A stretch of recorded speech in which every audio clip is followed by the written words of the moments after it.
नमस्कार, मैं विवेक सिंह। आज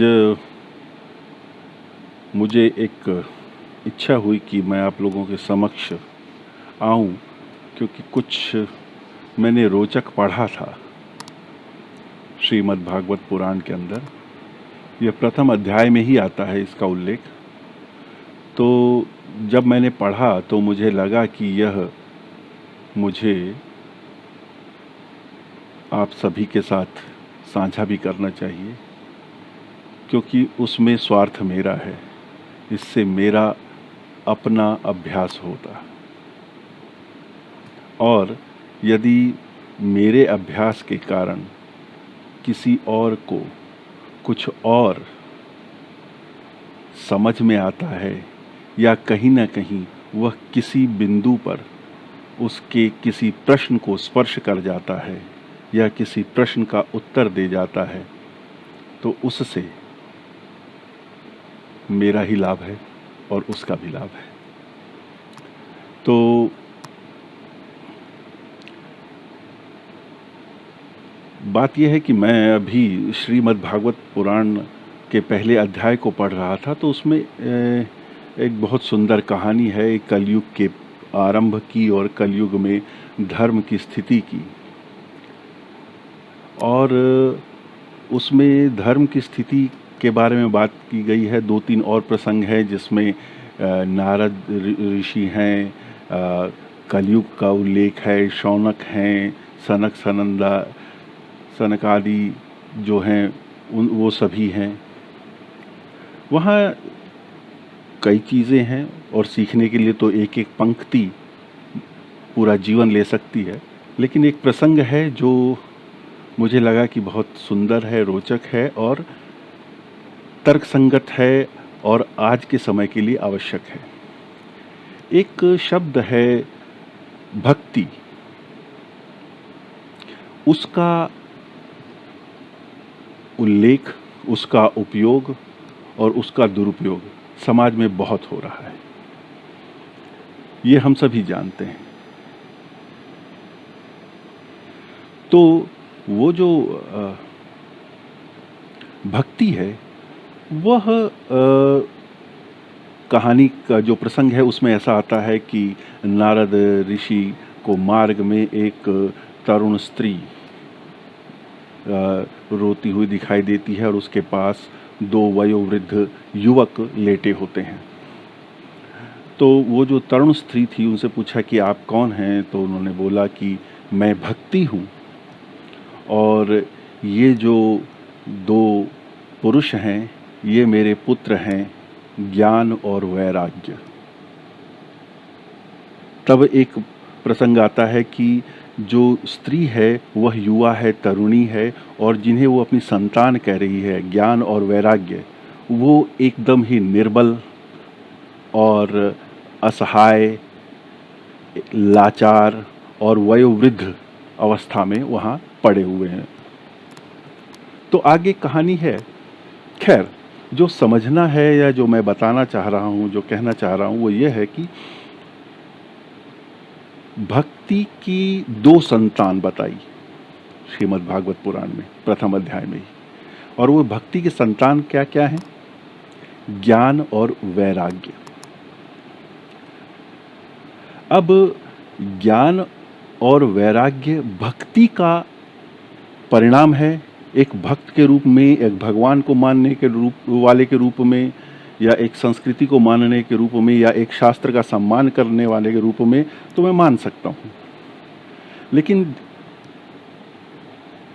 भगवान ने बुद्धि भी दी है।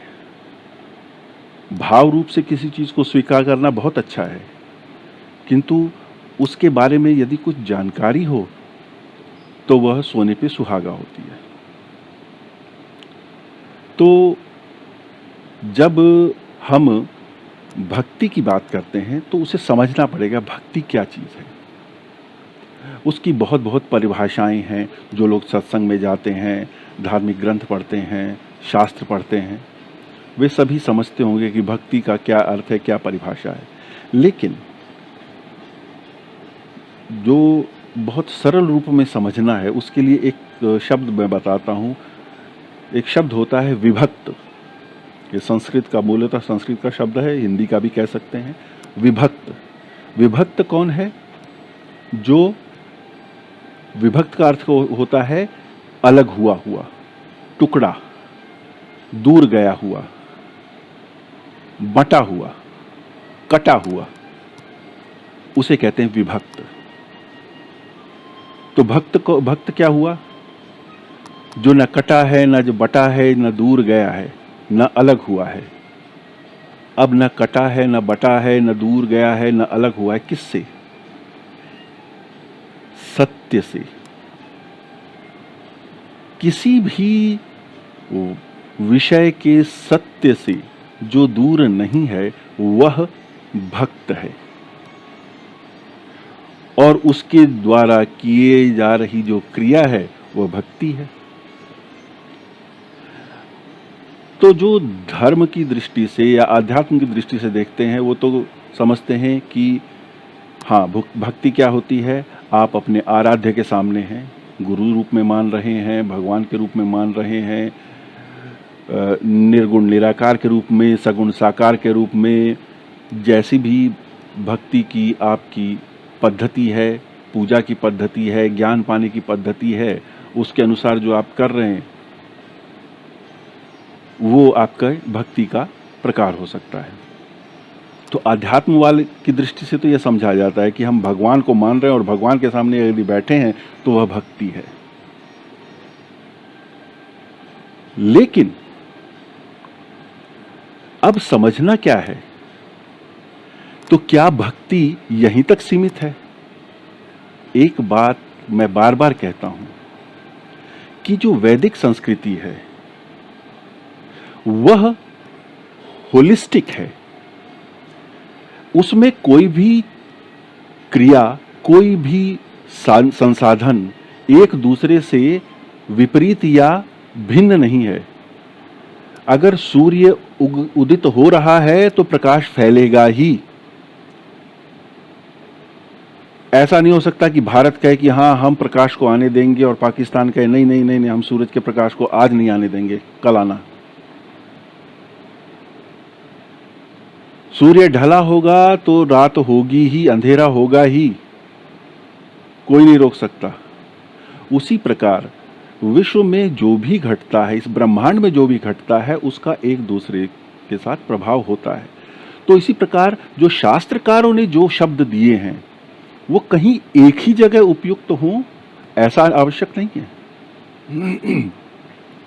शास्त्रकारों ने यदि कहा है भक्ति तो हाँ बिल्कुल, क्योंकि शास्त्रकारों ने वर्षों सदियों के अनुभव के पश्चात एक उसका दूध का मक्खन निकाला, एक निर्णय पर पहुंचे, एक कंक्लूजन पाया कि इस सृष्टि का नियंता भगवान है। इसलिए जितनी भी व्याख्याएं हैं वो ईश्वर के उन्मुख हैं, भगवान की ओर या भगवान के संदर्भ में की गई हैं। तो क्या ये केवल पूजा पाठ तक या आध्यात्म के लिए ही है भक्ति? नहीं। भक्ति हमारे जीवन में हम हर वो चीज जो सीखना चाहते हैं उसके लिए जो हमारा लगाव है उसके लिए आवश्यक है। कैसे? जो सब इस समय मुझे देख सुन रहे हैं सभी अपने घर में बड़े होंगे, उनकी स्वयं की संतानें होंगी या भाई की संतानें होंगी, बहन की संतान होगी। हम अपनी संतान को चाहते हैं कि वह एक अच्छे मार्ग पर जाए ताकि जीवन में वह सफल रहे भौतिक रूप से। अब मैं यहाँ से अध्यात्म को, भक्ति को, ईश्वर को हटा दे रहा हूँ एक क्षण के लिए। हम चाहते हैं कि भौतिक रूप से वह सफल हो। कोई ये चाहता है कि उसकी संतान डॉक्टर बने, कोई चाहता है उसकी संतान इंजीनियर बने, या स्वयं जो संतान है वो कुछ बनना चाहती है और माँ बाप उसका समर्थन करते हैं, उसको सहारा देते हैं, उसका सहयोग करते हैं। तो तब हम अपनी संतानों को क्या कहते हैं?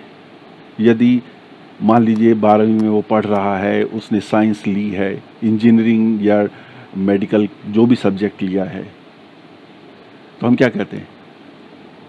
डटे रहो पढ़ाई पे, पढ़ना मत छोड़ो, परीक्षाएं हैं, चाहे वो बोर्ड की है चाहे कॉम्पिटिटिव एग्जाम।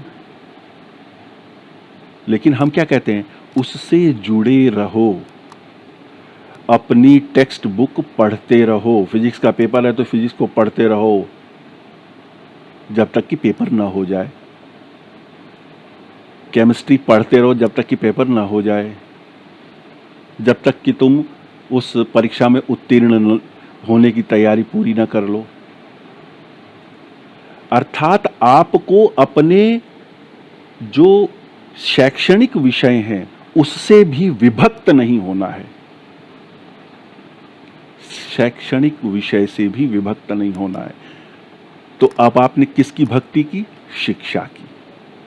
और शिक्षा में भी किसकी? जिसको इंजीनियर बनना है वो इंजीनियरिंग के विषय की भक्ति कर रहा है, जिसे डॉक्टर बनना है वो डॉक्टरी के विषय की भक्ति कर रहा है, जिसे चार्टर्ड अकाउंटेंट बनना है वो उस विषय की भक्ति कर रहा है। तो भक्ति मात्र आध्यात्म से नहीं जुड़ी होती। भक्ति हर उस विषय से, उस वस्तु से जुड़ी है जिससे हम कुछ पाना चाहते हैं या जिसे हम समझना चाहते हैं। तो यह तो हुआ भक्ति। अब भक्ति की दो संतानें बताई गई, ज्ञान और वैराग्य। ये कैसे भक्ति से ज्ञान प्राप्त होता है? ये अब तो समझ में आ गया जब मैंने ये शैक्षणिक उदाहरण दिया कि यदि हमारी संतान या हम खुद भी जब पढ़ते थे उस विषय के बारे में निरंतर पढ़ते हैं, तब हमें वह विषय समझ में आने लगता है। और जब हमें वो विषय समझ में आ जाता है तो हम उसका उपयोग कर पाते हैं जीवन में। इंजीनियरिंग पढ़ के आप इंजीनियरिंग कंपनी में किसी जगह पे लगते हैं, चाहे वो मैन्युफैक्चरिंग की डिवीज़न है, चाहे वो एडमिनिस्ट्रेशन की है, चाहे डिज़ाइन एंड डेवलपमेंट की है, रिसर्च की है, क्वालिटी कंट्रोल की है।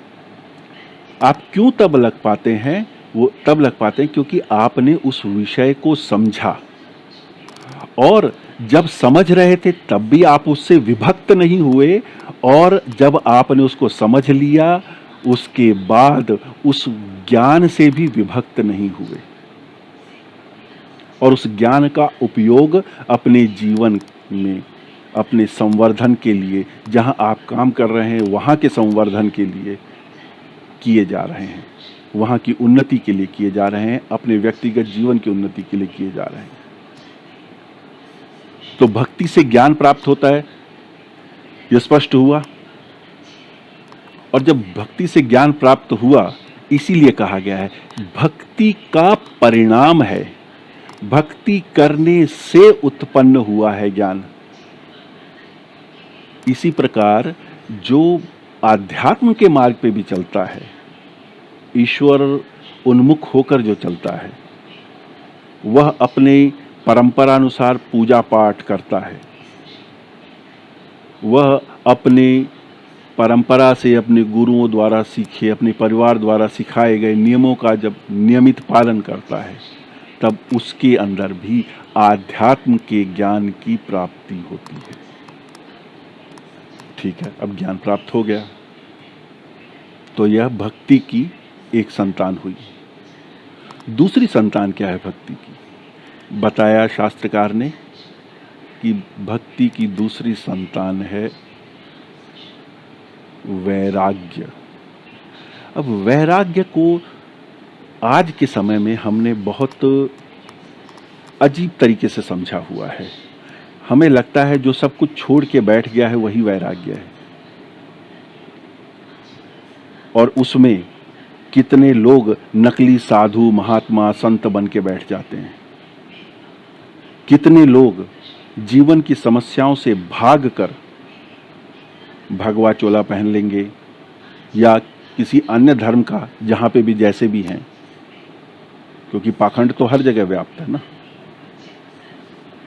तो वो पहन लेंगे। तो वो वैराग्य नहीं है, वह भय है, सत्य का सामना करने का सामर्थ्यहीनता है। वो वैराग्य क्या है, इसे समझने के लिए मैं दोबारा उस शैक्षणिक उदाहरण पर आता हूं कि मान लीजिए मैं इंजीनियर बनना चाहता हूं। मैंने 12वीं कक्षा में विज्ञान पढ़ा, फिजिक्स, केमिस्ट्री, मैथमेटिक्स वगैरह जो भी उसकी आवश्यकताएं हैं मैं वो पढ़ रहा हूं। उसके लिए मैंने टेक्स्ट बुक्स खरीदी, जो भी पाठ्यक्रम की पुस्तकें हैं वो खरीदी। मैंने ट्यूशन या कोचिंग भी रखी, उसके भी नोट्स हैं मेरे पास। और जब तक मैं बोर्ड की परीक्षा और उसके बाद जो भी उसके कॉम्पिटिटिव एग्ज़ाम हैं, उन परीक्षाओं को देने के लिए अपनी तैयारी कर रहा था, तब तक वो पुस्तकें मेरे लिए आवश्यक भी थी और उनका मैं निरंतर उपयोग कर रहा था। उससे निरंतर उपयोग कर रहा था और मुझे ज्ञान की प्राप्ति हो रही थी उस विषय के बारे में। अब मेरा आईआईटी में एडमिशन हो गया, तो वो जो पुस्तकें थी, जो 11वीं या 12वीं के पाठ्यक्रम की पुस्तकें थी, या जो कोचिंग क्लासेस की या ट्यूशन की जो नोट्स थे, वो जो हैं अब मेरे लिए आवश्यक भी नहीं रहे और वो इतना ज्ञान रखते हैं, उसमें इतनी सामग्री है कि वह किसी अन्य विद्यार्थी को के उपयोग में आ सकें। तो मैं क्या करूं? मैं देखता हूं कि कोई ऐसा व्यक्ति है, कोई ऐसा विद्यार्थी है जो इनका उपयोग कर सके। मेरे बनाए हुए नोट्स का, मुझे मिले हुए जो नोट्स हैं उनका, मेरे पास जो टेक्स्ट बुक्स थी उनका जो उपयोग कर सके। अब मुझे मिलता है कि हाँ ये है और ये बहुत मेहनत कर रहा है।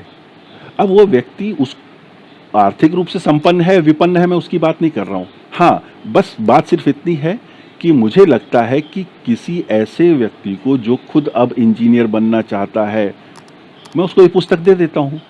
मेरे लिए अब ये उपयोग में नहीं आएंगी, लेकिन उसके लिए ये आवश्यक हैं, तो मैं उन्हें दे देता हूँ। मैं उन्हें बेचता नहीं हूँ, मैं दे देता हूँ। और जब मैंने दे दिया तो मुझे कुछ खोने का न भय है, न कुछ खो जाने का भाव है। क्यों? क्योंकि जब तक मैं उस पुस्तक से विभक्त नहीं रहा, जब तक मैं उन पुस्तकों का भक्त रहा, उससे निरंतर मैं ज्ञान प्राप्त करता रहा, और जब वो ज्ञान मुझे प्राप्त हो गया, उसका उपयोग करके मैं परीक्षाएं उत्तीर्ण करके जिस स्थान को पाना चाहता था वहां पहुंच गया। जहां मेरे को एडमिशन लेना था, जहां प्रवेश लेना था, मैं वहां पहुंच गया। और जब मैं वहां प्रवेश लेकर पहुंच गया हूं, उसके बाद वो पुस्तकें मेरे काम की नहीं हैं। इसलिए मुझे वो पुस्तकें देते हुए दुख भी नहीं हो रहा है, न किसी प्रकार की लालसा है कि मुझे कुछ मिले। अर्थात जब मुझे ज्ञान प्राप्त हो जाता है तो स्थूल वस्तुएं अर्थहीन हो जाती हैं, उस संदर्भ में अर्थहीन हो जाती हैं, मेरे लिए उसका मूल्य नहीं रहा। तो यह पुस्तक किसी और के काम आ जाएगी और मैं इस पुस्तक के बिना अब आगे का जीवन चला सकता हूं। यही भाव उत्पन्न होता है जो व्यक्ति आध्यात्म के मार्ग में, भगवान के मार्ग पे चलने का प्रयास करता है, ईश्वर की भक्ति के मार्ग पे चलता है।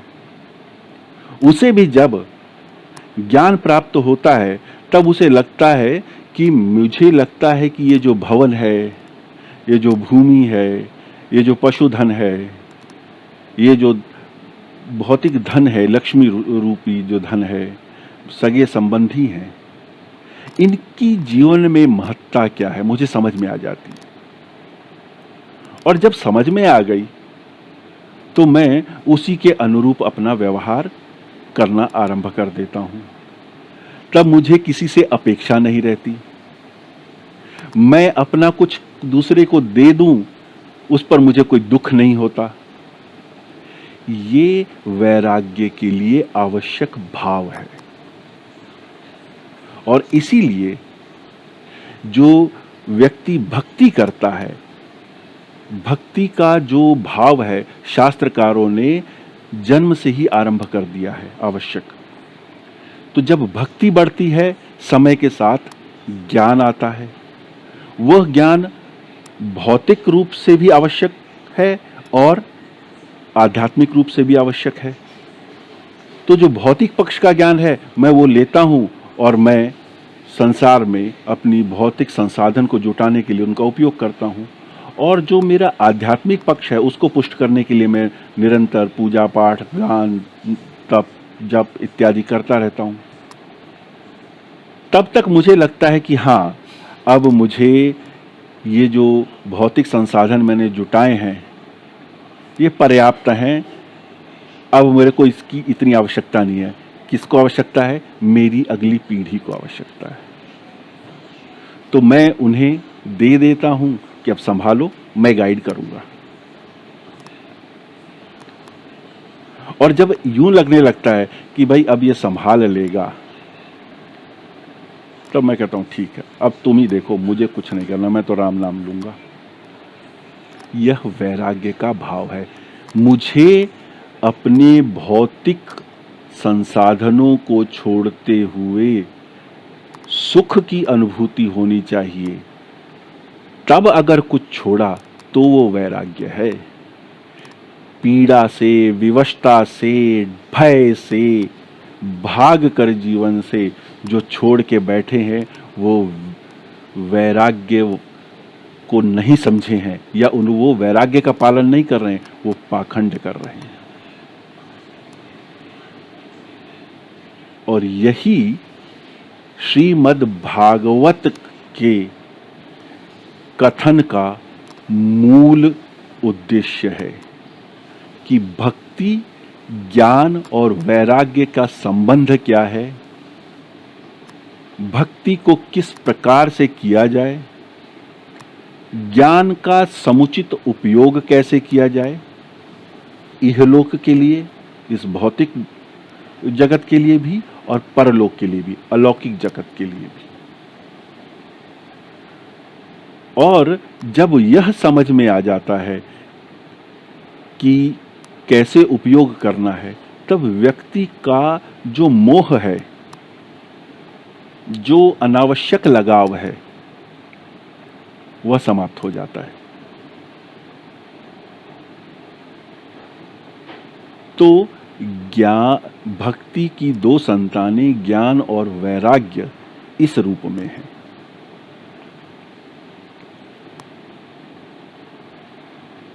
वैसे तो ये प्रथम अध्याय में 2-3 प्रसंग और भी हैं, बहुत रोचक हैं, वो किसी और दिन मैं आपके समक्ष प्रस्तुत करूंगा। पर यह मुझे लगा था कि ये बहुत अच्छा है और बहुत आवश्यक है, या मुझे ऐसा लगा कि हाँ, यह रोचक है और बताना चाहिए कि भक्ति का ज्ञान और वैराग्य से क्या संबंध है। या शास्त्रकार वेदव्यास जी ने, महर्षि वेदव्यास जी ने यह लिखा है कि भक्ति की दो संतानें हैं, ज्ञान और वैराग्य। और सबसे बड़ी बात यह है, एक विशेषता है हमारे वैदिक संस्कृति में, जितने भी शास्त्र लिखे गए हैं, जितने भी ग्रंथ मिलेंगे, उसमें कहीं पे भी मोनोलॉग नहीं है, एकल संवाद नहीं है, मैंने समझा और मैंने लिख दिया, ऐसा नहीं है। डायलॉग है। दो व्यक्ति हमेशा होंगे, दो या दो से अधिक। एक प्रश्न करता है, दूसरा उत्तर देता है, फिर उसके उत्तर में से कोई अगर शंका होती है तो फिर प्रश्न करता है, फिर उत्तर देता है। तो यहां पे भी ये ऐसा ही संवाद है, यह नारद मुनि के साथ हुआ है। तो नारद मुनि उसकी व्याख्या कर रहे थे। अब ये तो एक रूपक हुआ समझने का, जो मैंने अभी प्रस्तुत किया कि भक्ति की संतान ज्ञान और वैराग्य कैसे हैं। और एक दूसरा रूपक स्वयं उसी अध्याय में दिया है शास्त्रकार ने। जैसे दूध होता है, दूध के अंदर घी पड़ा है पर दिखता है नहीं,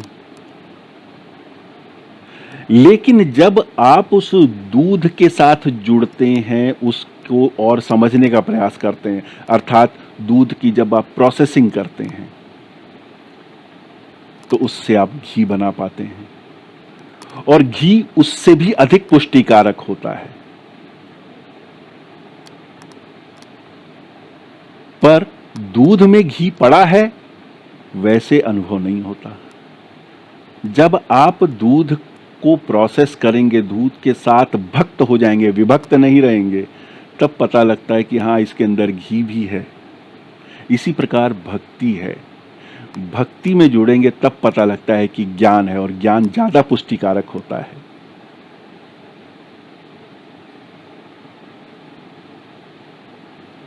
दूसरा उदाहरण इसी ग्रंथ में दिया है। गन्ना, इक्षुदंड। गन्ने के सभी पोर जितने होते हैं, उस पोर अलग अलग, बीच बीच में गांठ होती है, और बीच में एक हिस्सा होगा, फिर गांठ होगी, एक हिस्सा होगा। जहां गांठ है वहां रस नहीं है, लेकिन जो बीच में है वहां पूरा रस भरा है और वह मीठा है।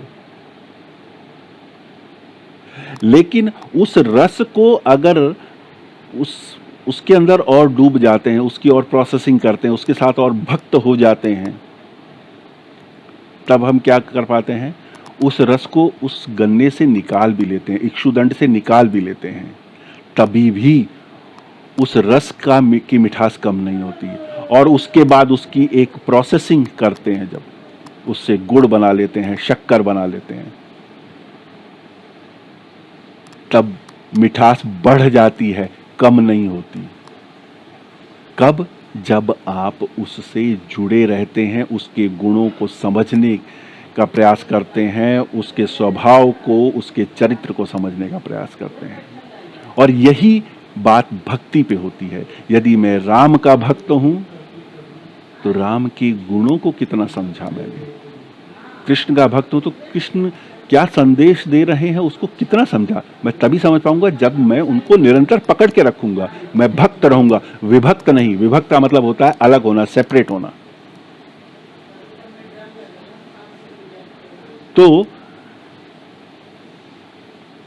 मैं एक अनुरोध करूंगा कि ये शायद इंटरनेट पे भी उपलब्ध होंगे, गीता प्रेस गोरखपुर की स्कैन्ड फाइल होंगी, कहीं ना कहीं उपलब्ध होंगी। नहीं तो यदि आप खरीद सकें तो क्रय करके श्रीमद् भागवत को स्वयं पढ़ें सम्मान के साथ।